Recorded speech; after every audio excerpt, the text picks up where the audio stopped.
Hello বাচ্চা লোক, তোমার সবাই কেমন আছে বলো? তোমাদের সামনে তো পরীক্ষা, কেমন চলছে পড়াশোনা? পড়াশোনা কেমন চলছে? পড়াশোনা কেমন চলছে? মন দিয়ে পড়াশোনা করছো তো তোমরা নাকি? পরীক্ষা এসে গেছে তোমাদের, করে দিচ্ছি। আজকে আমরা পড়বো দ্রবণের শক্তি মাত্রা। শক্তি মাত্রা বা শক্তি বা মাত্রা, ঠিক আছে? একটা দ্রবণের শক্তি বা মাত্রা আমরা পড়বো, ঠিক আছে? শক্তি বা মাত্রা বলা হয়, ওটাকে শক্তি বলা হয় বা মাত্রা বলা হয়, ঠিক আছে? এই তোমার চারটে আছে, কটা আছে দেখি? চারটে পদ্ধতিতে দ্রবণের শক্তি বা মাত্রা নির্ণয় করতে পারি আমরা। তিনটে পদ্ধতিতে: ভর আয়তন সাপেক্ষে, গ্রাম পার লিটার সাপেক্ষে, আর একটা হচ্ছে মোলার মাত্রা নির্ণয় করতে পারি আমরা। আমরা কি পড়বো আজকে? দ্রবণের শক্তি মাত্রা। ওকে, শক্তি বা মাত্রা।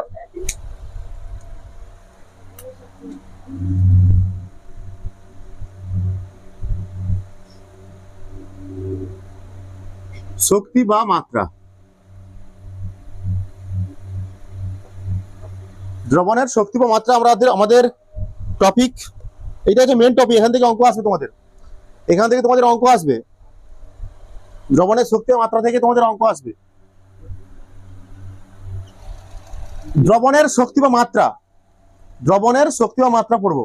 বলছে কোন দ্রবণের গাঢ়ত্বকে, কোন দ্রবণের গাঢ়ত্বকে তার শক্তি বা মাত্রা বলে। কোন দ্রবণের গাঢ়ত্বকে তার শক্তি বা মাত্রা বলা হয়।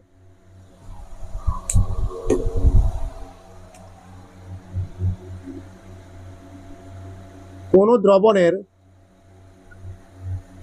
গাঢ়ত্বকে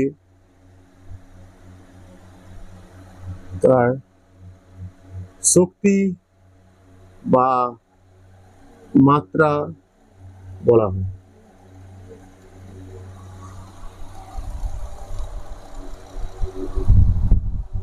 আগের দিন বলেছিলাম, আর দ্রবণের গাঢ়ত্ব সম্বন্ধে আগের দিন বলেছিলাম আমরা। দ্রবণের গাঢ়ত্ব সম্পর্কে আগের দিন আমরা কি বলেছিলাম? গাঢ়ত্ব কাকে বলে?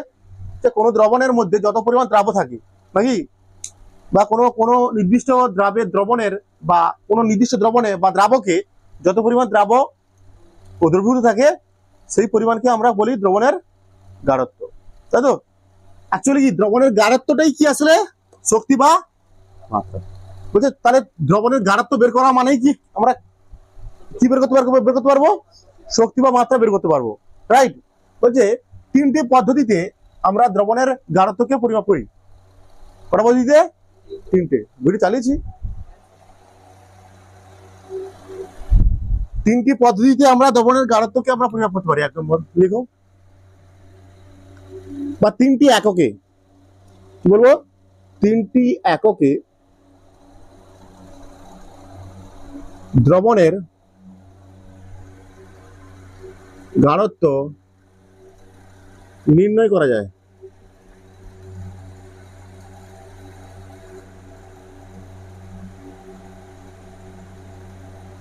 এক নম্বর,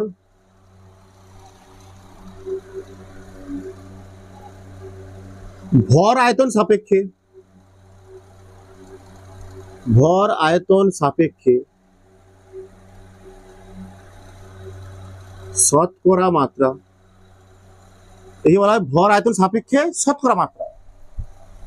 নামের মধ্যে সংজ্ঞাগুলো লিখে থাকবে, সূত্রগুলো লিখে থাকবে। বুঝতে পেরেছো? নামের মধ্যে সংজ্ঞা বা সূত্রগুলো লুকিয়ে থাকবে। বুঝতে পেরেছো? ভর আয়তন সাপেক্ষে মানে কি? এর সূত্র কি হবে বলতো?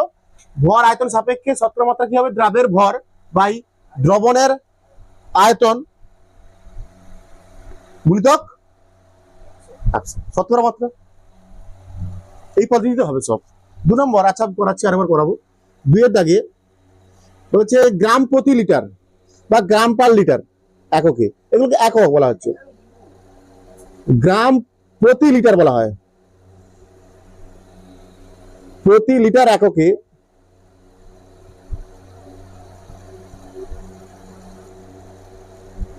শতকরা মাত্রা।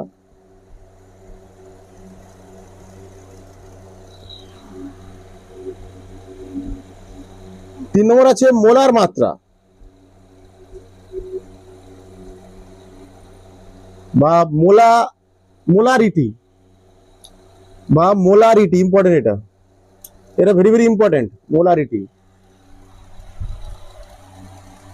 1 নম্বর পড়বো কি, ভর আয়তন সাপেক্ষে শতকরা মাত্রা।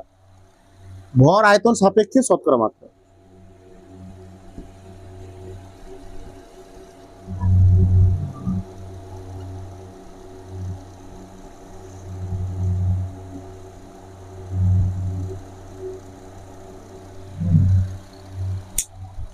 ভর আয়তন সাপেক্ষে শতকরা মাত্রা কি? ভর আয়তন সাপেক্ষে শতকরা মাত্রা কি বলবো, একটা নির্দিষ্ট উষ্ণতায় 100 ml দ্রবণে সর্বাধিক যত পরিমাণ দ্রবীভূত থাকে তাকে বলবো আমরা ওই দ্রবণের, নির্দিষ্ট উষ্ণতায় 100 ml আয়তনের কোন দ্রবণে যত গ্রাম দ্রবীভূত থাকে সেই গ্রাম সংখ্যাকে আমরা বলবো ওই দ্রবণের শতকরা মাত্রা। ঠিক আছে, ওই দ্রবণের শতকরা মাত্রা, অ্যাকচুয়ালি এটা শতকরা মাত্রা বলতে পারো। ঠিক আছে, এর কি হবে, মনে করো কোন দ্রবণের আয়তন, যদি কোন দ্রবণের আয়তন হয় কত, কোন দ্রবণের আয়তন কত হয় ধরলাম আমি, আয়তন VmL, VmL দ্রাবের ওই দ্রবণে, কোন দ্রবণের আয়তন VmL এবং ওই দ্রবণে দ্রাব রয়েছে কত, মনে করো W গ্রাম। এখানে ভর আয়তন সাপেক্ষে শতকরা মাত্রা হবে, দ্রবণটির শতকরা মাত্রা হবে, ভর আয়তন সাপেক্ষে শতকরা মাত্রা কত হবে, দ্রাবের ভর বাই দ্রবণের আয়তন গুণিতক কত, 100।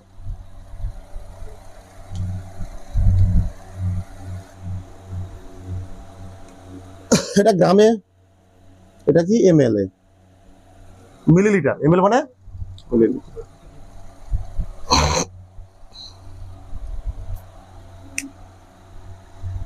ভর আয়তন সাপেক্ষে দ্রবণের শতকরা মাত্রা,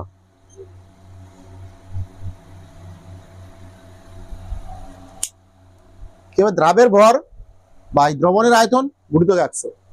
ঠিক আছে, এটা কি শতকরা মাত্রা, ভর আয়তন সাপেক্ষে।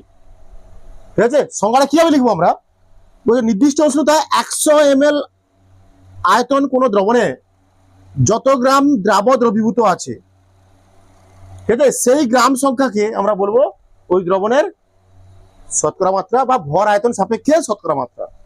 ধরে নাও কোন দ্রবণের আয়তন, কোন দ্রবণের আয়তন VmL, ml মানে মিলিলিটার, এবং ওই দ্রবণের মধ্যে VmL দ্রবণের মধ্যে W গ্রাম কি আছে, দ্রাব আছে, তাহলে এর শতকরা মাত্রা কি হবে,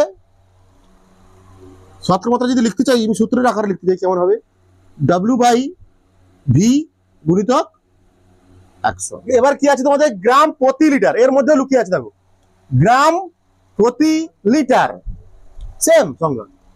কোন নির্দিষ্ট উষ্ণতায় 1 লিটার আয়তনের কোন দ্রবণে, এটা হবে, এই আয়তনটা কত হবে, এই আয়তনটা নেবো আমরা সবসময় কত, ভর আয়তন সাপেক্ষে যখন বলবে শতকরা মাত্রা বলবে, যখন ভর আয়তন সাপেক্ষে শতকরা মাত্রা বলবে তখন দ্রবণের আয়তন কত হবে, কত নিতে হবে, 100 ml, আয়তনের একক ml টেবিল হবে, মিটার আবার কি মিলিলিটার, ml হবে এগুলো। আর গ্রাম প্রতি লিটার মানে গ্রাম পার লিটার, গ্রাম প্রতি লিটার মানে গ্রাম পার লিটার। এটা কিরকম হবে, এটা কিরকম লেখা হবে, যে কোন নির্দিষ্ট উষ্ণতায় 1 লিটার আয়তনের কোন দ্রবণে যত গ্রাম দ্রবীভূত থাকে তাকে বলবো গ্রাম প্রতি লিটার এককে শতকরা মাত্রা। শতকরা মাত্রা না, গ্রাম প্রতি লিটার মাত্রা। বুঝিয়ে দিচ্ছি আমি। 2 নম্বর লেখো গ্রাম প্রতি লিটার মাত্রা, কথা বলিস না, গ্রাম প্রতি লিটার শতকরা মাত্রা মানে 100 দিয়ে গুণ হচ্ছিল পার লিটার, কি হবে এটা, প্রতি লিটার মানে গ্রাম। কি বললাম আমি, সংখ্যাটা কি বললাম তোমাদের, নির্দিষ্ট উষ্ণতায়, দেখো নির্দিষ্ট উষ্ণতায় কোনো 1 লিটার কোনো 1 লিটার পড়ানোর সময় কথা বলবি না, মাথা গরম হয়ে যাবে। কোন নির্দিষ্ট উষ্ণতায় কোনো 1 লিটার, একটা নির্দিষ্ট উষ্ণতায় কোনো 1 লিটার আয়তনের দ্রবণে যত গ্রাম দ্রবীভূত থাকে তাকে গ্রাম প্রতি লিটার মাত্রা বলে।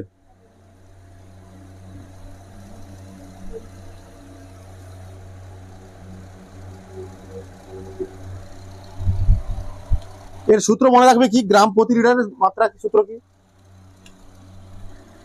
গ্রাম প্রতি লিটার মাত্রা।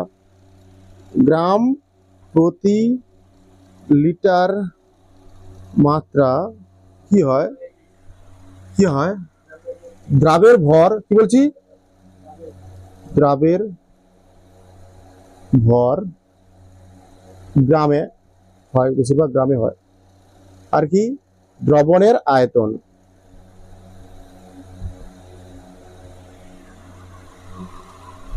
দ্রবণের আয়তন, তাই তো? গুণিতক 1000। কেন গুণিতক 1000? কেন গুণিতক 1000 হচ্ছে বলতো? এমএল হবে। এটা কিসে হবে? এমএল। হ্যাঁ, লিটার কেন হবে না বলছি আমি। 1 লিটার বলেছি, দ্রবণের আয়তন কত? 1 লিটার। 1 লিটার সমান কত এমএল? 1000 এমএল। 1 লিটার মানে, তাহলে এখানে আমাকে এমএল এ বের করতে হবে। যেহেতু 1 লিটারটাকে কিসে করবো আমি? এমএল এ করবো। 1000 এমএল হবে। নিচের এমএলটাই কাটতে গেলে উপরে কত গুণ করতে হবে? 1000 দিয়ে করতে হবে। ঠিক আছে? অঙ্কে তো আর লিটারে থাকবে না সেটা। বুঝতে পেরেছো কি বলছি আমি? সব এমএল এ হবে। এত এমএল কেমিস্ট্রি জিনিসপত্র, এত লিটার লিটার অ্যাসিড দেবে তোমার? লিটার লিটার অ্যাসিড দেওয়া সম্ভব? তাহলে গ্রাম প্রতি লিটার মাত্রা কি দ্রাবের ভর বাই দ্রবণের আয়তন কত ছিল? অ্যাকচুয়ালি এখানে সংজ্ঞা অনুযায়ী দ্রবণের আয়তন কত? সংজ্ঞা অনুযায়ী দ্রবণের আয়তন কত? 1 লিটার আয়তন। 1 লিটার মানে কত এমএল? 1000 এমএল। তাহলে নিচে কত লিখতাম আমি? 1000 এমএল নিচে লিখতাম। সেই 1000 এমএলটাকে 1000টাকে কাটানোর জন্য আমি কি করবো? ওকে উপরে 1000 দিয়ে গুণ করে দেবো। ঠিক আছে? গ্রাম প্রতি লিটার মাত্রা কি? নির্দিষ্ট উষ্ণতায় কোনো 1 লিটার আয়তনের দ্রবণে, কোনো 1 লিটার আয়তনের দ্রবণে, এক নির্দিষ্ট উষ্ণতায়, অবশ্যই কোনো নির্দিষ্ট উষ্ণতায় কোনো 1 লিটার আয়তনের দ্রবণে যত গ্রাম দ্রাব্য থাকবে তাকে আমরা বলবো গ্রাম প্রতি লিটার মাত্রা। এর সূত্র কি হয় মনে রাখবে তোমরা? এর সূত্রটা কি? দ্রবণের দ্রাবের ভর বাই দ্রবণের আয়তন এমএল এতে, এমএল এ গুণিতক 1000। বুঝতে পেরেছো?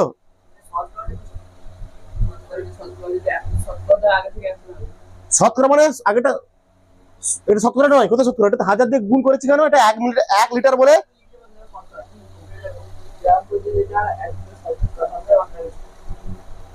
না, শতকরা মাত্রা লিখে তো, শতকরা মাত্রা লেখানো হয়নি। আমি লিখেছি প্রথমটা শতকরা মাত্রা, ভর আয়তন সাপেক্ষে শতকরা মাত্রা। এটা গ্রাম প্রতি লিটার মাত্রা। হ্যাঁ, গ্রাম প্রতি লিটার মাত্রা এটা। আচ্ছা ঠিক আছে, দেখবো। আচ্ছা দেখে নেবো, চাও ছাড়ো। আমি ওইটা শতকরা লিখেছি, ভর আয়তন সাপেক্ষে শতকরা মাত্রা। এই সূত্রটা মনে রাখবো তোমরা। গ্রাম প্রতি লিটার মাত্রা কি হবে? এটা সূত্র। এটা দ্রাবের ভর, আগেটা কি ছিল বলতো? দ্রাবের ভর বাই দ্রবণের আয়তন গুণিতক 100। কেন? কারণ সেটা শতকরা মাত্রা। বুঝছে? সেটা কি ছিল? 100 ml আয়তনে যত গ্রাম দ্রবীভূত থাকে, তাই কি? একই। এখানে সংখ্যাটা কি? 1 লিটার আয়তনে যত গ্রাম দ্রবীভূত থাকে। 1 লিটার আয়তনে যত গ্রাম দ্রবীভূত থাকে তাকে বলছে গ্রাম প্রতি লিটার। এই জন্য এককটা কি এসছে? গ্রাম প্রতি লিটার। আগেরটার একক কি হতো বলতো? আগেরটা এটি গ্রাম প্রতি লিটার মাত্রা। আগেরটার একক কি হতো? গ্রাম প্রতি মিলিলিটার বা গ্রাম পার এমএল। এটা একক কি? গ্রাম পার লিটার। আগেরটার হতো আগেরটার, এরপর আগেরটার কি করেছিলাম? গ্রাম পার এমএল। কি এবার লেখো তোমরা, বুঝে দিচ্ছি আমি। বলছে মোলার মাত্রা বা মোলারিটি কি? বলছে কোনো নির্দিষ্ট উষ্ণতায়, ঠিক আছে, কোনো নির্দিষ্ট উষ্ণতায় কোনো দ্রবণের কোনো 1 লিটার বা 1000 ml দ্রবণে, 1000 ml আয়তনের দ্রবণে যত গ্রাম অণু বা যত গ্রাম অণু বলা আছে বা যত মোল সংখ্যক বা যত গ্রাম মোল থাকবে, এর মোলের চ্যাপ্টারটা কি জিনিস বুঝতে পারবে তোমরা। যত গ্রাম মোল দ্রাব দ্রবীভূত থাকে। মোলারিটি বা মোলার মাত্রা কি? বলছে কোনো নির্দিষ্ট উষ্ণতায় 1 লিটার বা 1000 ml আয়তনের কোন দ্রবণে, দ্রবণটার আয়তন কত? এটাও 1000 লিটার, সরি 1000 লিটার না, 1000 ml বা 1 লিটার। ওই দ্রবণের মধ্যে যত গ্রাম অণু বা গ্রাম মোল সংখ্যক দ্রাব থাকে, দ্রাবে দ্রবীভূত থাকে, তাকে বলবো আমরা কি? মোলারিটি বা মোলার মাত্রা। সংখ্যা, এর সংখ্যাটাও পড়ে। আর গ্রাম পার লিটার কি ছিল? কোন নির্দিষ্ট উষ্ণতায় 1 লিটার আয়তনের কোন দ্রবণে যত গ্রাম দ্রাব থাকে। আগেটাও কত ছিল? 100 ml আয়তনে যত গ্রাম দ্রাব থাকে। এখানে একটু পার্থক্য আসছে, এখানে একটু পার্থক্য আছে। কি? কোন নির্দিষ্ট উষ্ণতায় 1000 ml বা 1 লিটার আয়তনের দ্রবণে যত গ্রাম অণু বা গ্রাম মোল দ্রাব দ্রবীভূত থাকে। পার্থক্য বুঝতে হচ্ছে তিনটে। প্রথম ভর আয়তন সাপেক্ষে কি ছিল? প্রথমে ভর আয়তন সাপেক্ষে কি ছিল? কোন নির্দিষ্ট উষ্ণতায় 100 ml, সেখানে ছিল 100 ml।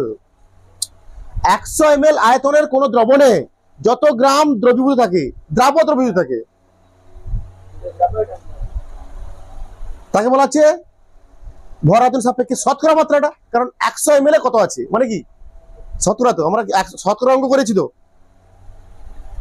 কি কোন কিছু শতকরা মাত্রা কত? 50 টাকা, 200 টাকায় লাভ হয়েছে 25 টাকা, তাহলে শতকরা কত? শতকরা মাত্রা কত? 500 টাকায় লাভ হয়েছে 25 টাকা, 500 টাকা লাভ হয়েছে 25 টাকা যখন, তাহলে শতকরা মাত্রা কত? শতকরা লাভ কত হবে? 100তে কত? কি এখানে দেওয়া আছে তো, অঙ্কের ভাষার মধ্যেও থাকবে। তাই যে কোন নির্দিষ্ট উষ্ণতায় 100 ml আয়তনের কোন দ্রবণে যত গ্রাম দ্রাব থাকে, তাকে বলা হচ্ছে শতকরা মাত্রা। এটা শতকরা মাত্রাও বলে। কি বলে এটাকে? শতকরা মাত্রাও বলে। তারপর কি পড়ছিলাম আমরা? তারপর কি পড়লাম? গ্রাম প্রতি লিটার। গ্রাম প্রতি লিটার মাত্রা, তাই তো? কি বলবো এটা? লিটার। গ্রাম প্রতি লিটার। লিটার দ্রবণের আয়তনটা কত হবে? 1 লিটার। কোন নির্দিষ্ট উষ্ণতায় 1 লিটার বা 1000 ml আয়তনের দ্রবণে যত গ্রাম দ্রাব দ্রবীভূত থাকে, তাকে বলবো আমরা গ্রাম প্রতি লিটার মাত্রা। ঠিক আছে? এর সূত্রটা কি এসেছিল? দ্রাবের ভর বাই দ্রবণের আয়তন ml এ, এই জন্য কত দিয়ে গুণ করতে হবে? পাশে 1000 দিয়ে। এবার আমরা পড়বো মোলারিটি বা মোলার মাত্রা। ঠিক আছে? মোলার মাত্রা কি বলবো এটাকে? কোন নির্দিষ্ট উষ্ণতায় 1 লিটার বা 1000 ml আয়তনের কোন দ্রবণে যত গ্রাম না, এবার যত গ্রাম অণু বা যত গ্রাম মোল সংখ্যা দ্রাব দ্রবীভূত থাকে। মোলারিটি যত মোল দ্রাব আছে, অ্যাকচুয়ালি যত একটা 1000 ml দ্রবণে যত মোল দ্রাব আছে। কি বলছি? এটা সহজ ভাষায় যদি বলি আমি, একটা 1000 ml বা 1 লিটার দ্রবণে যত মোল দ্রাব দ্রবীভূত আছে, সহজ ভাষায় যদি বলা যায়। কি একটা 1000 ml বা 1 লিটার আয়তনের দ্রবণে যত মোল দ্রাব দ্রবীভূত আছে। মুছে দিচ্ছি আমি, সরি মুছে দিচ্ছি না, লিখতে হবে এবার, সরি পরে বুঝছি। ওটা 3 নম্বর দিয়ে লেখো, সি দিয়ে লেখো। কি লিখবো আমরা সিতে? মোলার মাত্রা এর সংজ্ঞা পড়তে পারে তোমাদের, অঙ্ক তো অবশ্যই পড়বে। মোলার মাত্রা বা মোলারিটি, মোলারিটি বলবো।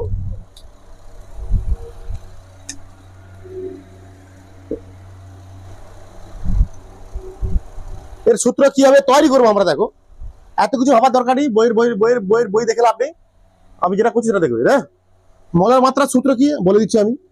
মোলার মাত্রা একক কি হয়, একক একক কি হবে বলতো?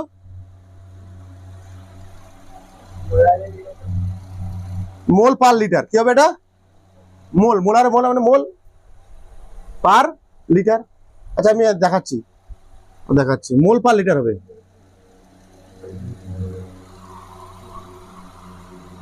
এর একক হবে মোল পার লিটার। দেখো কি বলছে এখানটায়, প্রথমে কি হয় দ্রাবের ভর, তাই তো নাকি রে? দ্রাবের ভর না, এখানটায় গ্রাম মোল, দ্রাবের গ্রাম মোল সংখ্যা, মানে মোল সংখ্যা বলতে পারো, দ্রাবের মোল সংখ্যা, তাই তো? সূত্রটা আমি লিখছি আগে, লিখছি সূত্রটা আগে আমি লিখছি। ওকে, দ্রাবের মোল সংখ্যা বাই কি বলেছে, দ্রবণের আয়তন কত, 1 লিটার, তাই তো? 1 লিটার আগে লিখি আমি, কোনো সমস্যা নেই। এখান থেকে সূত্রটা, এটা সূত্র নয়, সূত্র তৈরি হচ্ছে, এবার সূত্র তৈরি করছি আমি, দেখো। আচ্ছা তোমাদের পরের চ্যাপ্টারে তুমি জানবে মোল সংখ্যার সূত্র হয়, মোল সংখ্যা সূত্র হয় n সমান প্রদত্ত ভর, আগে তো আজকে রাত্রে করবো তোমাদের, প্রদত্ত ভর m বাই আণবিক ভর, আণবিক মানে দ্রাবের আণবিক ভর কত, বড় হাতের m। আণবিক ভরটার কি এগুলো দেখাবো আজকে, ঠিক আছে? তাহলে এখানে মোল সংখ্যা মানে n দ্বারা প্রকাশ করা, কি দ্বারা প্রকাশ করা হয়? n। এই জন্য এককের মোল সংখ্যার একক মোল, এখানে আয়তন কত লিটার, একক লিটার, মোল পার লিটার, এই জন্য একক হচ্ছে, ঠিক আছে? এবার এইটাকে ক্যালকুলেশন করবো। মোল সংখ্যা মানে আমরা জানি প্রদত্ত ভর বাই আণবিক ভর, অঙ্কের যে ভরটা দেওয়া থাকবে সেটা বাই যে দ্রাবের আমরা আণবিক মোল সংখ্যা বের করবো তার আণবিক আয়তন। এখানে দ্রাব্য মানে কোনো একটা পদার্থ হবে, তো দ্রাব্য মানে এখানে কোনো একটা পদার্থ হবে, পটাশিয়াম ক্লোরাইড কিছু একটা হবে, ক্যালসিয়াম কার্বনেট কিছু একটা হবে, তাই না? বলছি তাহলে এখানে এনের জায়গায় কি লিখবো আমরা, মানে দ্রাবের ভর মানে এটা প্রদত্ত ভর মানে কি বলতে পারি, এখানটায় দ্রাবের ভর বলতে পারি। আবার দেখ কি হবে, এটা যদি বসাই সমীকরণে, আমি এখানে যদি সমীকরণটা বসাই কি হবে, আগে আমি ভাষাগুলো লিখছি, পরে লিখছি ভাষা। m উপরে থাকবে নাকি বাই, তাই তো নিচে হবে, নিচে কি আসবে বলো তো, বড় হাতের এমটা নিচে চলে আসবে, হ্যাঁ, গুণিতক দ্রবণের আয়তন কত, কিসে এটা, লিটারে, তাই তো? এটা হলো, আমি লিটারে এটা করা যাবে না, কিসে করতে হবে এটাকে, ml। তাহলে তার জন্য আমার কি, এটাকে আমার করতে হবে ml, তার জন্য কি করতে হবে, একে উপরে 1000 দিয়ে গুণ, হয়ে গেছে সূত্র। কিছু না, শুধু দ্রাবের যে মোল সংখ্যাটা ওইটা গুণ হয়েছে, তাই না? মোল সংখ্যার সূত্র কি, m বাই দ্রাবের ভর, দ্রাবের মোল সংখ্যা মানে কি হবে, দ্রাবের মোল সংখ্যা কি জিনিস আজকে করানো হবে তোমাদের। মোল সংখ্যা মানে যার মোল সংখ্যা বের করছি আমরা, দ্রাবের ভর বাই তার আণবিক ভর। তারপর আমি মানটা, মোল সংখ্যার মান বসিয়েছি এখানটা আমি, কত, m বাই বড় হাতের m, তাহলে বড় হাতের mটা নিচে নেমে যাবে। এখানে আবার তারপর কি আছে, দ্রবণের আয়তন আছে, লিটারে আছে, আমি করবো কিসে, ml এ। ml এ করলে কি করবো, উপরে 1000 দিয়ে গুণ, তাহলে সূত্র এসে গেছে আমাদের, লিখি বলতে পারো। মোলার মাত্রা সমান কি পেলাম, দ্রাবের ভর, অ্যাকচুয়ালি এমটা কি এখানটায়, দ্রাবের ভর ছোট হাতের m গুণিতক 1000 বাই এই বড় হাতের কি, এটা দ্রাবের আণবিক ভর নাকি, দ্রাবের আণবিক ভর তো অবশ্যই, দ্রাবের আণবিক ভর, অঙ্ক পড়বে এখান থেকে, আণবিক সূত্র মনে রাখতে হবে না, যখন অঙ্ক করাবো একটু পরে, সূত্র মনে রাখতে হবে না, সূত্র মনে রাখতে হবে না, তুই দেখ না কি করবো।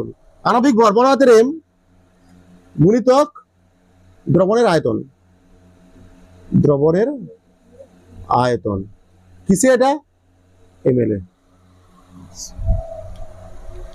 সূত্র মনে রাখতে হবে না তোমাদের, তোমাদের সূত্র মনে রাখতে হবে না, সূত্র মনে রাখতে হবে না তোমাদের, অঙ্ক করার সময় কনসেপ্ট করতে হবে।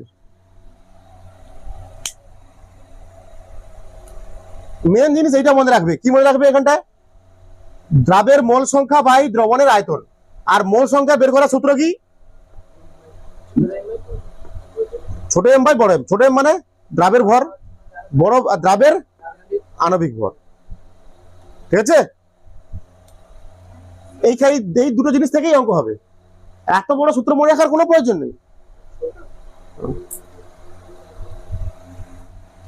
দ্রবণের মোলার মাত্রা বা মোলারিটি কি, ওই যে কোনো নির্দিষ্ট উষ্ণতায় 1 লিটার আয়তনের কোন দ্রবণে যত গ্রাম অণু বা গ্রাম মোল দ্রাব দ্রবীভূত থাকে, সেই গ্রাম মোল সংখ্যাকে ওই নির্দিষ্ট উষ্ণতায় ওই দ্রবণের মোলার দ্রবণ, মোলার মাত্রা বলে। এর একক কি হয়, মোল পার লিটার। প্রশ্ন আছে এটা। মোলার মাত্রার সূত্র কি, সংজ্ঞা অনুযায়ী দ্রাবের, আগে লিখতাম কি দ্রাবের ভর, না এখানে হবে দ্রাবের মোল সংখ্যা বা দ্রাবের গ্রাম মোল সংখ্যা একই বাই দ্রবণের আয়তন, এটা তো একই, এটা তো একই। তারপর আবার মোল সংখ্যার সমান আমরা কি জানি, প্রদত্ত ভর বাই আণবিক ভর। এখানে প্রদত্ত বলতে দ্রাবের ভর বাই দ্রাবের আণবিক ভর। ঠিক আছে, তারপর আমি মান বসিয়েছি এখানটায়, সূত্র এসে গেছে। এটা ক্লিয়ার তোমাদের, বুঝিয়ে দিচ্ছি। উষ্ণতা বৃদ্ধি করলে দ্রবণের শতকরা মাত্রা, এই তিনটে যে মাত্রা পড়ালাম আমরা, মাত্রাগুলো হ্রাস পাবে উষ্ণতা বৃদ্ধি করলে। কারণ কি, কারণ কি হয় যদি উষ্ণতা বৃদ্ধি করি, এর কারণ কি, যদি উষ্ণতা বাড়াই, যদি উষ্ণতা বাড়াই তাহলে দ্রবণের কি বাড়বে বলতো, আয়তন বাড়বে নাকি, আয়তন বাড়লে কি কমবে, গাঢ়ত্ব কমে যাবে, ওইটাই তো। আর গাঢ়ত্বই মানে কি, শক্তি মাত্রা, সিম্পল ব্যাপার। আর এই জন্য এগুলো বেড়ে যাবে, কমে যাবে, সরি কমে যাবে। উষ্ণতা বৃদ্ধি করলে কি আয়তন বাড়ে, উষ্ণতা, জলের যদি উষ্ণতা বাড়াই আয়তন বাড়ে। আয়তন বাড়া মানে কি, ঘনত্ব সমান বা ঘনত্ব, এখানে গাঢ়ত্বকে, ঘনত্ব মানে গাঢ়ত্বকে ঘনত্বের সঙ্গে তুলনা করতে পারো, এখানে গাঢ়ত্বকে ঘনত্বের সঙ্গে, ঘনত্ব সমান কি ভর বাই আয়তন বাড়লে কি হয়ে যাবে, ঘনত্ব কি হয়ে যাবে, কম হবে। হ্যাঁ, গাঢ়ত্ব মানে ঘনত্ব বলতে পারো, গাঢ় কতটা গাঢ়। ঠিক আছে, উষ্ণতা বৃদ্ধি করলে, আচ্ছা এবার লেখো, তোমরা অঙ্ক করাই।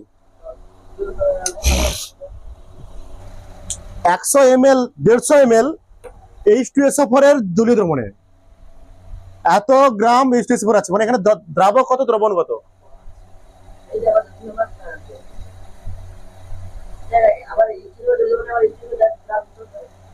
আছে এত ml H2SO4 এর জলীয় দ্রবণ বা চিনির জলীয় দ্রবণ, মানে কি তার মধ্যে কি আছে, চিনি আছে, সিম্পল ব্যাপার।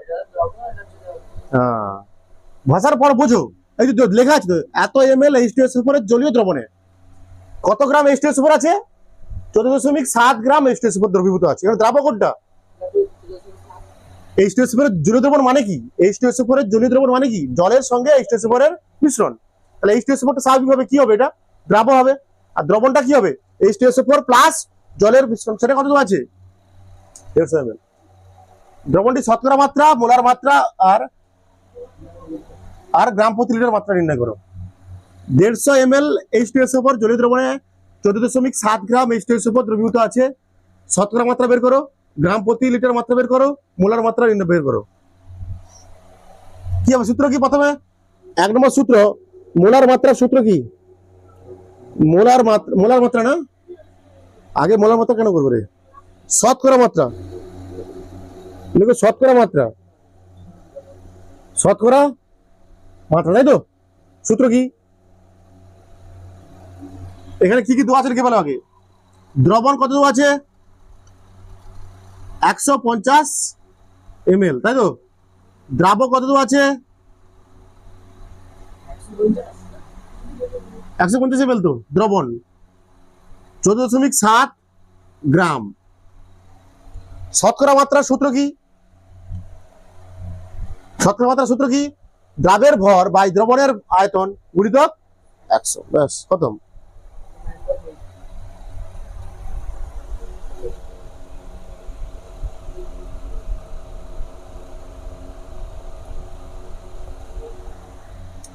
সূত্র কি? দ্রাবের ভর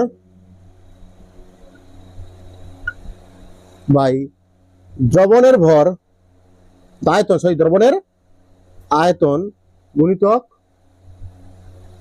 100।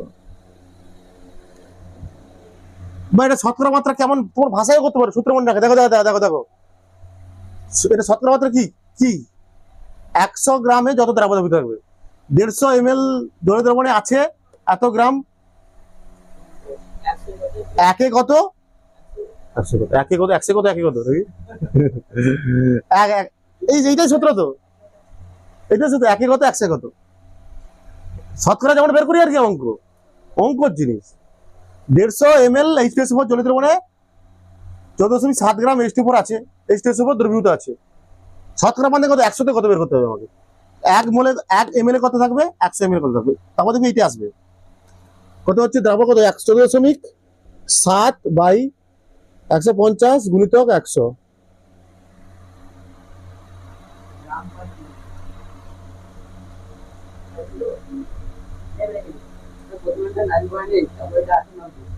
নাইন পয়েন্ট এইট হচ্ছে 9.8 একক কি হবে? গ্রাম পার, হ্যাঁ গ্রাম পার মিলিলিটার ml। 2 নম্বর, গ্রাম প্রতি লিটার মাত্রা। গ্রাম প্রতি লিটার মাত্রা।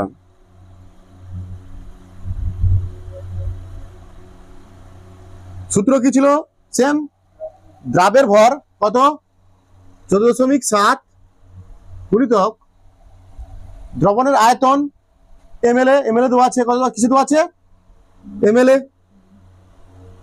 150 গুণিতক কত? 1000। এটা কি ছিল? এর সংখ্যাটা কি ছিল? গ্রাম প্রতি লিটারের সংখ্যা। আগে ফিল জিনিসটা আসতে হবে তোমাদের, বুঝে না? আরেকবার ভালো করে বুঝে না, ফিলটা নিয়ে নে। গ্রাম প্রতি লিটার মাত্রা কি ছিল? কোন নির্দিষ্ট উষ্ণতায় 1000 ml দ্রবণে যত দ্রাবক দ্রবীভূত থাকে। এখানে কত আছে? 150 ml এর দ্রবীভূত আছে কত? এত। একে কত? 1000 কত? সংজ্ঞা অনুযায়ী হবে, সংজ্ঞা অনুযায়ী হবে। কনসেপ্ট ক্লিয়ার, মুখস্থ করার কোনো বলছে না। ওই সূত্রপুত্র বাদ আমার কাছে সূত্রপুত্র বাদ। সংজ্ঞা কি বলছে? সংজ্ঞায় গ্রাম প্রতি লিটারের সংজ্ঞা কি? 1 লিটারে বা 1000 ml কত গ্রাম দ্রাবক আছে। এখানে তো আছে কত? 150 ml H2SO4 জলীয় দ্রবণে এত গ্রাম দ্রবীভূত আছে। একে কত? সংজ্ঞা অনুযায়ী কি বলছে? 1 লিটার মানে 1000 ml কত? ব্যাস খতম। Tata bye bye Gaya.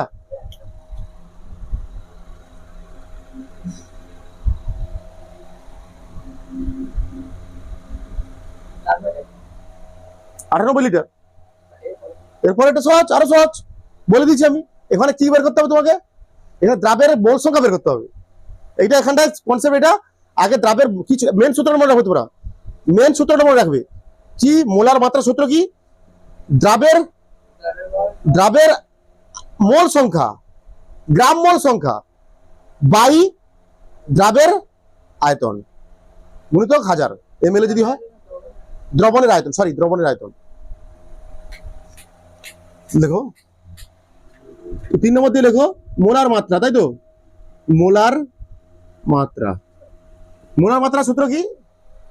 মোল সংখ্যা, দ্রাবের মোল সংখ্যা গ্রাম মোল সংখ্যা জানতে বলতে পারো। দ্রাবের গ্রাম মোল সংখ্যা বাই কি ছিল?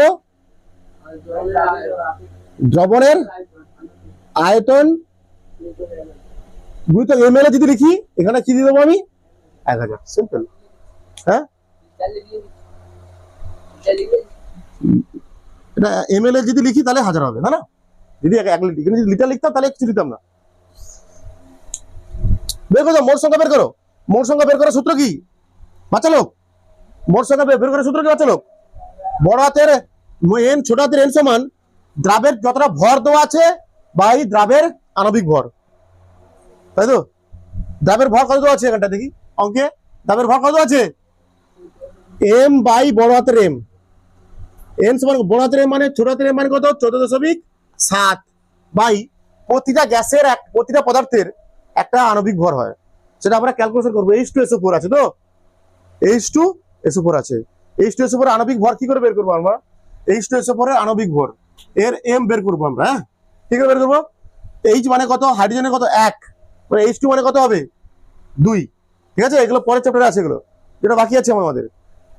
H2SO4 এর আণবিক ভর বের করবো। যদিও না, হাইড্রোজেনের আণবিক ভর, হাইড্রোজেন পরমাণুর ভর হচ্ছে কত? 1, তাহলে H2 এর ভর কত হবে? 2। আর সালফারের হয় 32, কত প্লাস সালফারের কত হয়? 32 আছে এগুলো, ঠিক আছে। সালফারের 32, হ্যাঁ 32। তারপর সালফার 32 তো,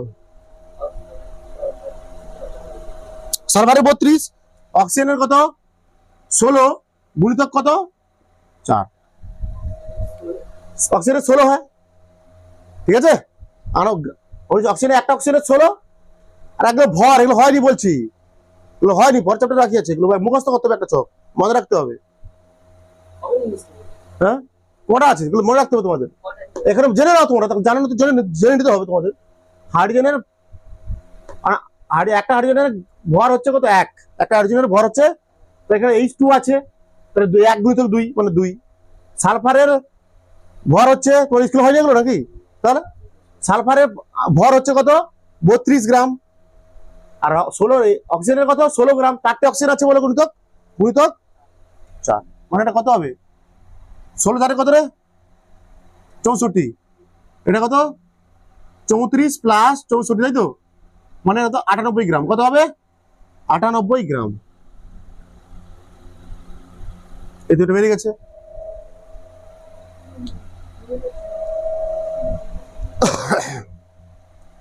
বেরিয়ে গেছে তো।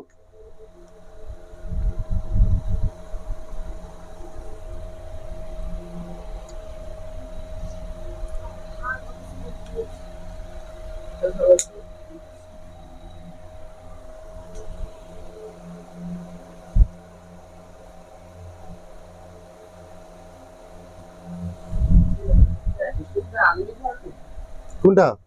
হ্যাঁ, H2SO4 এর আমি এম বের করছি, H2SO4 এর এম বের করছি। এম এম মানে কি? আণবিক ভর। নিচে কর না, নিচে কর না, আমার জায়গা নেই বলে আমি উপরে করেছি।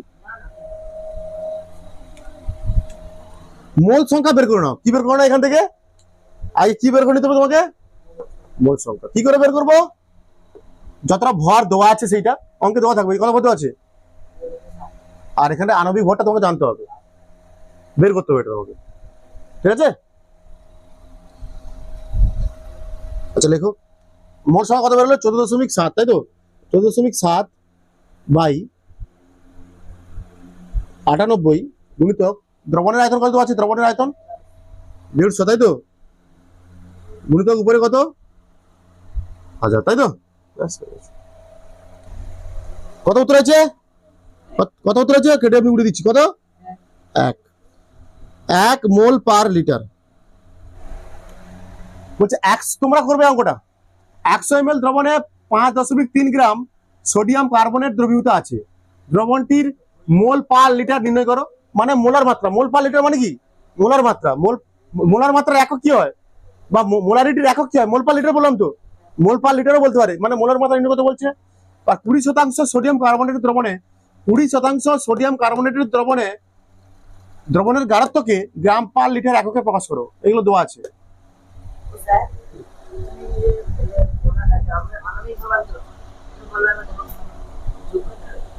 আণবিক ভর বের করবো, কার বের করবো? সোডিয়াম কার্বনেটের। সোডিয়ামের কত? 23। কটা আছে? সোডিয়াম কটা আছে? প্লাস, ঠিক আছে। তারপর প্লাস কার্বনের কটা? 12। কার্বনের 12, একটা কার্বন আছে মাত্র। প্লাস অক্সিজেনের কত? 16। কটা আছে?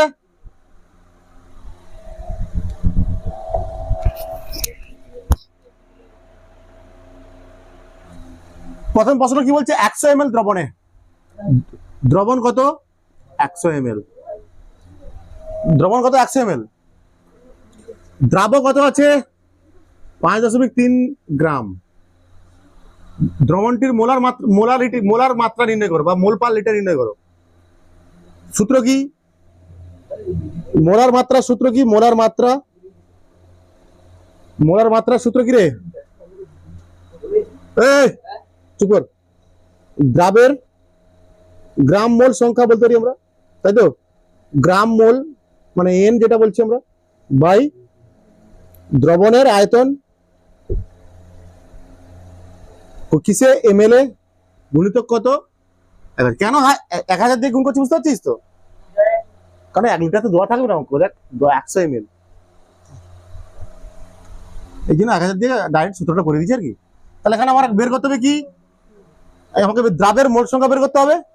দ্রাবের মোল সংখ্যা বের করতে হবে আমাকে। দ্রাবের মোল সংখ্যা বের করার সূত্র কি?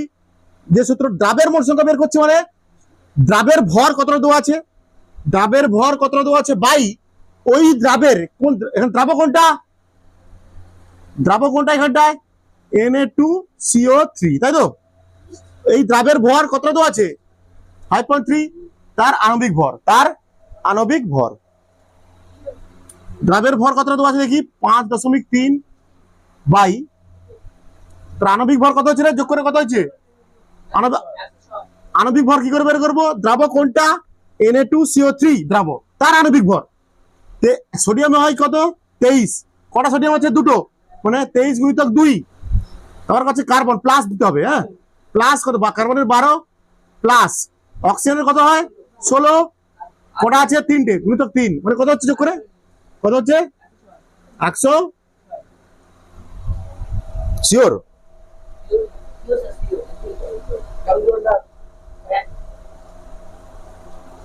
106 গ্রাম, 106।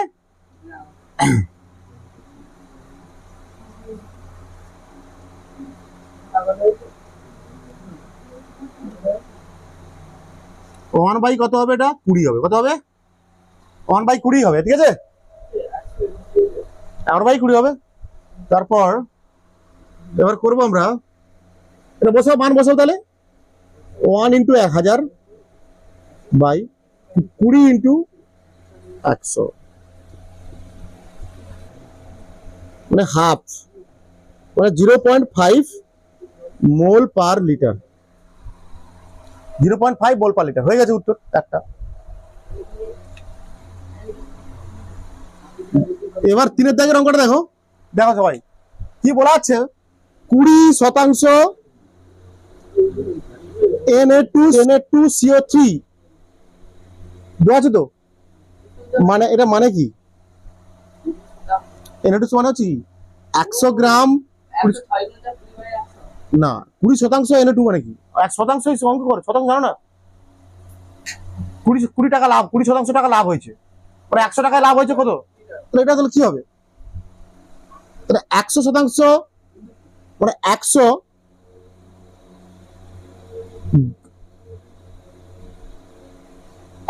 ml দ্রবণে, মানে কি দাঁড়াবে? 100 ml দ্রবণে 20 গ্রাম Na2CO3 আছে।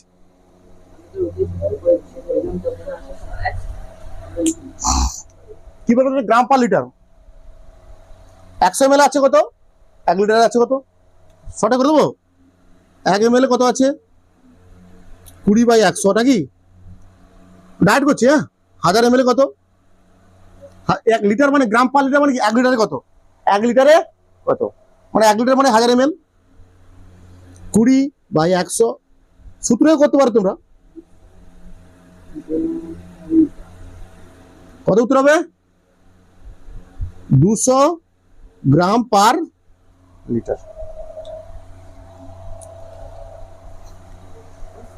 মানে এখানে দ্রবণটা কত ml দেওয়া আছে? 100 ml দেওয়া আছে।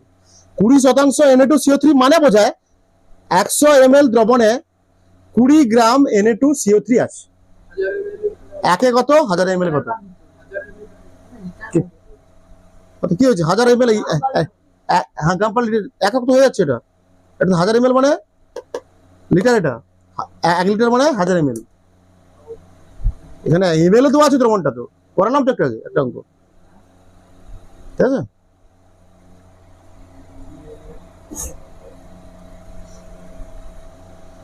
মোল পার লিটার মানে কি? Litre, litre. উপরে হবে গ্রাম, নিচে হবে লিটার। এটা 20 গ্রাম ইন্টু লিটার। বলছে HCl এর একটি বোতলের গায়ে লাগানো লেবেলে লেখা আছে ঘনত্বের সমান, ঘনত্বের একক কি হয়? ভর বাই আয়তন। সমান 1.095 গ্রাম পার মিলিলিটার। গ্রাম পার মিলিলিটার। অ্যাসিডের মোলার গাঢ়ত্ব কত? মানে এটা বোঝায়, এটা মানে কি বোঝায় বলতো? গ্রাম পার মিলিলিটার মানে কি বোঝায়? 1 মিলিলিটার দ্রবণে, পার মানে কি? 1 মিলিলিটার দ্রবণে এত গ্রাম কি আছে? HCl আছে। মানে বোঝায় না এরকম? 1 মিলিলিটার দ্রবণে পার মোল মানে কি? 1 পার ml মানে কি? 1 ml দ্রবণে এত গ্রাম কি আছে? HCl আছে। 0.095 গ্রাম পার মিলিলিটার। এর অর্থ দাঁড়ায় 1 মিলিলিটার দ্রবণে 1 বা HCl আছে 1.095 গ্রাম।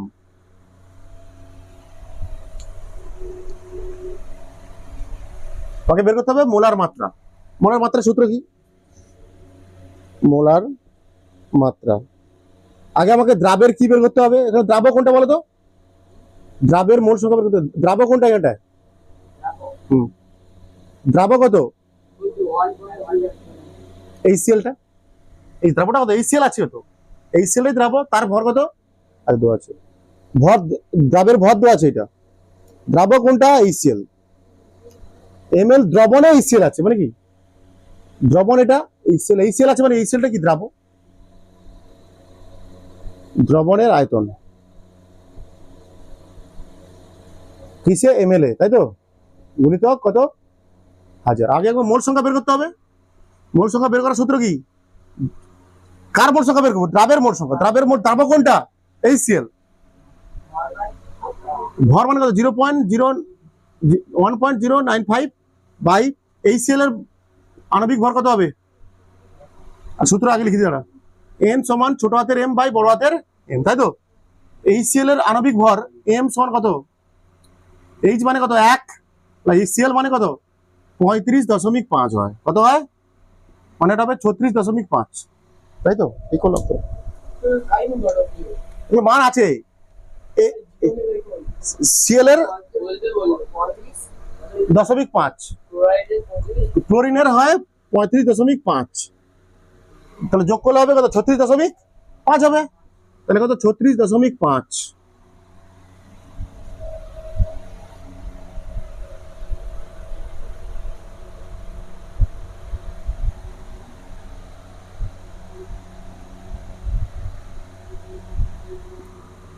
এর উপরে 10 দিয়ে গুণ করো, নিচে 1000। ওই দ্রবণে 1 মিলিলিটার। দ্রবণে এত কত আছে? এত দ্রবণে দ্রবণটা কত? তাহলে দ্রাবের মোল সংখ্যা কত বেরিয়েছে? 1095 গুণিতক 10 গুণিতক 1000, উপরে 1000, এই 1000 বাই নিচে কি চলে আসবে? 365 গুণিতক 1000 গুণিতক 1, তাই তো? 1000 কেটে দে।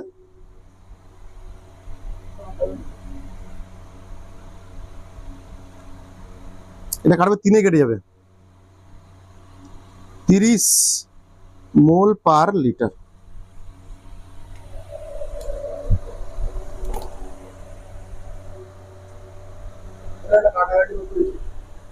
কোনটা?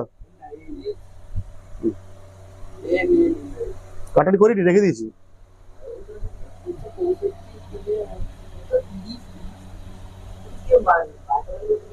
দেখো হিসাব করে দেখো, করলাম তোমাদের সামনে করলাম তো আমি। হ্যাঁ, দ্রাবের মোল সংখ্যা কত লিখে গেল? 1095 গুণিতক 10, উপরে হবে, নিচে কি চলে আসবে? 365 গুণিতক 1000 চলে আসলো। তারপর দ্রবণের আয়তন কত? 1, উপরে আবার 1000 আছে, 1000 কেটে গেছে। এটা 3 কাটলে হবে। 365 কে 3 দিয়ে ভাগ করলে, একে 3 দিয়ে ভাগ করলে কত হবে? তিন দেখে হিসেব করতে পারছিস না নাকি?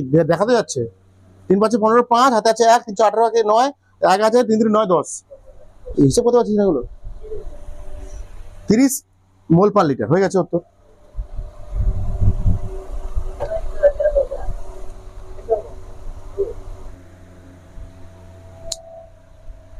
টিন্ডাল প্রভাব কার দেখা যায়? কোন দ্রবণের টিন্ডাল প্রভাব দেখা যায়? বিশেষ করে দেখা যায় কলয়েড দ্রবণে। কলয়েড দ্রবণে টিন্ডাল প্রভাব দেখা যায়। কলয়েড দ্রবণে দেখা যায়, আর একটা ছিল কি প্রলম্বনেও দেখা যায়। টিন্ডাল প্রভাব কোথায় দেখা যায়? কলয়েড দ্রবণে টিন্ডাল প্রভাব দেখা যায়, প্রলম্বনেও দেখা যায়, কিন্তু প্রকৃতি দ্রবণে দেখা যায় না টিন্ডাল প্রভাব। তিনটে দ্রবণ পড়েছিল আমরা, প্রকৃতি দ্রবণ, কলয়েড দ্রবণ আর প্রলম্বন, তাই তো? এই তিনটের মধ্যে শুধুমাত্র প্রকৃতি দ্রবণে টিন্ডাল প্রভাব দেখা যায় না, লিখেছিলাম না, তাই তো? বৈশিষ্ট্য লিখেছিলাম। এই সেটা বলছি টিন্ডাল প্রভাবটা কি। টিন্ডাল প্রভাব দেখা যায়, টিন্ডাল প্রভাবটা কি আছে জানতে হবে আমাদের। টিন্ডাল প্রভাবটা কি আগে? আচ্ছা, কলয়েড দ্রবণে কি হয়? কলয়েড দ্রবণে কণা থাকে, কণাগুলো খালি চোখে প্রায় দেখা যায়, তাই তো? হ্যাঁ,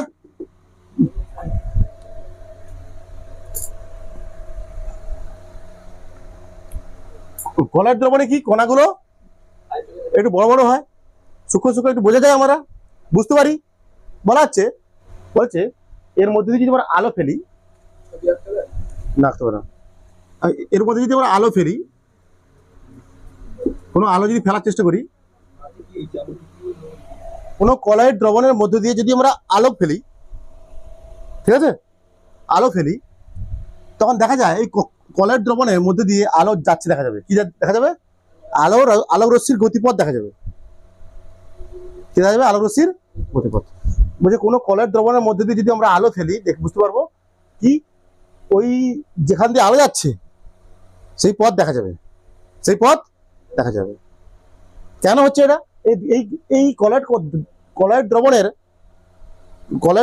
যে কণাগুলো কি হয়, একটু বড় বড় হয়, ওই কণাগুলো দ্বারা কি হয়, আলো রশ্মিগুলো বিচ্ছুরিত হয়। কি হয়?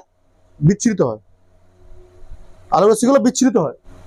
আলো রশ্মি ফেললাম, কি হবে? এই যে কণাগুলো আছে না, এই কণাগুলো কি করে? আলো রশ্মিকে বিচ্ছুরিত করে, আমরা আলো রশ্মিকে ভেঙে দেয়। তার ফলে কি হয়? আলোর গতিপথ দেখা যায়। কি করে? আলোর গতিপথ দেখা যায়। কি বললাম আমি? যে কলয়েড দ্রবণের মধ্যে দিয়ে যদি আমরা আলো রশ্মি চালনা করি, ওই কলয়েড দ্রবণের মধ্যে থাকা কণাগুলি ওই আলো রশ্মিগুলিকে কি করে? বিচ্ছুরিত করে। এর ফলে ওই দ্রবণের আলোর গতিপথ দেখা যায়। যেমন মহাশূন্যে অন্ধকার কেন?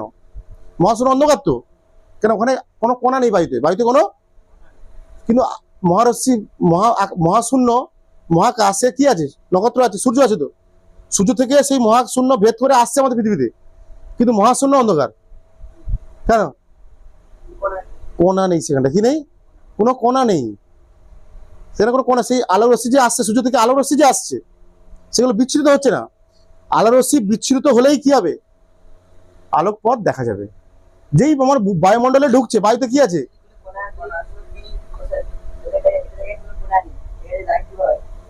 তুমি যেমন প্রকৃতি দ্রবণে করতে পারো, চিনি জলীয় দ্রবণে আলো ফেলবে, কিছু বোঝা যাবে না, যে আলো যে যাচ্ছে বোঝা যাবে না, কিন্তু আলো চলে যাবে আশেপাশে। কিন্তু যেই তুমি একটা কলয়েড দ্রবণে আলো ফেলবে, কলয়েড দ্রবণে আলো ফেলবে, কি হবে? যে আলো যাচ্ছে সেই পথ দেখা যাবে। এই যে প্রভাবটা, এটাকে বলা হয় টিন্ডাল প্রভাব। বা অনেক সময় আমরা দেখবে বাড়ির যদি কোনো চাল থাকে, বাড়ির চালে মনে করো, বাড়ির চালে কোনো দেওয়া আছে, ছোট মতো হোল আছে, হোল মানে ছিদ্র, সূর্যের আলো পড়লে সেই হোল দিয়ে দেখা যাবে আলো আসছে, দেখা যাবে, দেখা যাবে না? কেন হচ্ছে এটা? মানে কণাগুলো দ্বারা আলো বিচ্ছুরিত হচ্ছে বলে আলোর পথ দেখতে পাচ্ছি আমরা। ওই কণাগুলো, আর দেখবি কণাগুলো ভাসছে, দেখা যায়। কি দেখা যায়? কণাগুলো ভাসছে, কারণ ওই কণাগুলো দ্বারা কি হচ্ছে? আর আসলে আলো বিচ্ছুরিত হচ্ছে, এই জন্য আলোর পথটা আমরা দেখতে পাচ্ছি, তাই না? এটা হচ্ছে টিন্ডাল প্রভাব। একে বলা হয় টিন্ডাল প্রভাব। কি বললাম আমি? কি বললাম? কি বললাম, কোনো কলের দ্রবণের মধ্যে দিয়ে যদি আমরা আলোর রশ্মি ফেলি, কি হয়, ওই দ্রবণের মধ্যে থাকা কণাগুলি দ্বারা আলোর রশ্মি কি হয়, বিচ্ছুরিত হয়। তার জন্য দেখা গেছে ওই কলের দ্রবণের আলোর গতিপথ দেখা যায়, তাকে বলি আমরা টিন্ডাল প্রভাব। ঠিক আছে, কিন্তু একটা প্রকৃত দ্রবণ মানে চিনির, মনে করো শরবত, চিনির জলীয় দ্রবণ, তার মধ্যে দিয়ে যদি আমরা আলো ফেলি, আলোর গতিপথ দেখা যাবে না, আলোর গতিপথ। কিন্তু একটা কলের দ্রবণের মধ্যে দিয়ে যদি যখন আমরা আলো ফেলবো, দেখা যাবে আলো যাচ্ছে, তা সেটা বোঝা যাবে যে আলো যাচ্ছে। ঠিক আছে, যেমন তোমাদের কি মহাশূন্য কি নেই, মহাশূন্য অন্ধকার কেন, মহাশূন্যে অন্ধকার কেন, কারণ মহাশূন্যে কোনো কি নেই, কোনো কণা নেই, এই জন্য আলো কি হতে পারছে না, বিচ্ছুরিত হতে পারছে না, তার জন্য গতিপথ দেখা যাচ্ছে না, এই জন্য গতিপথ দেখা যাচ্ছে না, মানে অন্ধকার। কলয়েড কণার গতি, বুঝে, কলয়েড কণার এক ধরনের গতি দেখা যায়। কলয়েড কণা বললাম না, কি বলছিল, কলয়েড দ্রবণের সংজ্ঞায় কি লিখছিলাম আমি, যে কলয়েড কণার মধ্যে, কলয়েড যে একটা মাধ্যমের মধ্যে দ্রাবক কণাগুলো ইতস্তত ভাবে ছড়িয়ে ছিটিয়ে থাকে, মানে ওরাও ঘুরে বেড়ায়, ওরা ওই দ্রাবক কণাগুলো ঘুরে বেড়ায়। যে একটা কলের দ্রবণের মধ্যে, যার কলের দ্রবণ দুটো ভাগ হয়, বিস্তার মাধ্যম আর বিস্তৃত দশা। বিস্তার মাধ্যম মানে কি, যে মাধ্যমের মধ্যে দিয়ে দ্রাবক কণাগুলো থাকে তাকে বলা হচ্ছে কি, বিস্তৃত দশা, বিস্তার মাধ্যম। আর বিস্তৃত দশা মানে কি, দ্রাবক কণার দশাগুলোকে বলাচ্ছি আমরা বিস্তার দশা। কি দেখা যায়, এই দ্রাবক কণাগুলো কি হয়, ওই বিস্তার মাধ্যমে কি করে, ইতস্তত ভাবে ঘুরে বেড়ায়, অবিরাম ভাবে ইতস্তত ভাবে ঘুরে বেড়ায়। এই যে দ্রাবকণার গতিটা, এটা বলা হয় দ্রাবকণার গতি, এই গতির একটা নাম দেওয়া হয়েছে, কি নাম দেওয়া হয়েছে, কলের কণার গতি। নামটা দেয়নি এখন আমি, নামটা বলিনি এখন আমি। ব্রাউনীয় গতি, কি বলা হচ্ছে একে, ব্রাউনীয় গতি, কি নাম বলা হচ্ছে একে, ব্রাউনীয় গতি।